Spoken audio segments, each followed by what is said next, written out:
tere. Ma mõtlesin, et ma natukene räägin sellest kanalist, aga eesti keelest, sest et kui keegi päriselt kasutab seda, et eesti keelt õppida, siis ma arvan, et see võib olla päris hea materjal selle jaoks.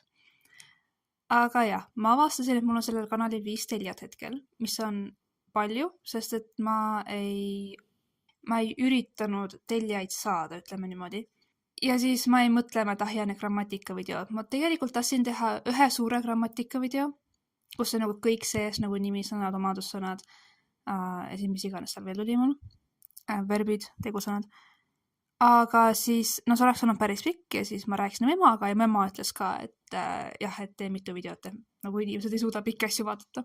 Ja siis ma tegin see nimisõnade video ja see, no ma tegin seda vist jaanuaris, kui mul oli vaheaeg. Ja siis see oli okei, sest et mul oli vaheaeg, aga nüüd, kui mul pole vaheaega ja mul on kool, siis mul on päris raske leida seda nagu vaba aega, et teha grammatikavideoid eesti keele õppimise jaoks, sest et mul on palju lõbusamaid asju, mida teha, kui mul on vaba aega.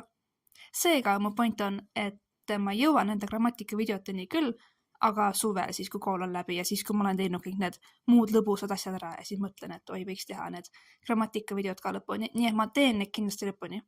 Aga asi on lihtsalt selles, et see editimine võtab aega.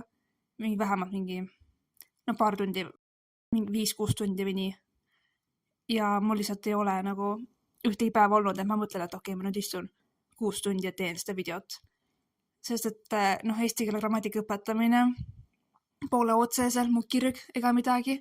Lihtsalt mind hakkas see häirima, kuidas, no ma kuulsin teiste käest, kes õpivad eesti keelt, et nende eesti keele õpetajad natukene hirmutavad neid või siis ei seleta asju või ütlevad, et nii lihtsalt on, et õpi ära, aga tegelikult eesti keeles on küll need asju, mis lihtsalt on, aga tegelikult väga palju saab ka kuidagi nagu seletada ikkagi või siis tuletada mingi seletus, mis on enam-vähem loogiline teatud olukorras. Ja jah, sellepärast hakkasin tegema neid videoid, aga tõesti ei ole prioriteet, kui aus olla. Siis ühesõnaga, ma teen neid videoid, aga mingisugune kuu aja pärast või õigemini 1,5 kuu pärast. Ma loodan, et on järgmine video üleval. Ja senikaua on see video väike update.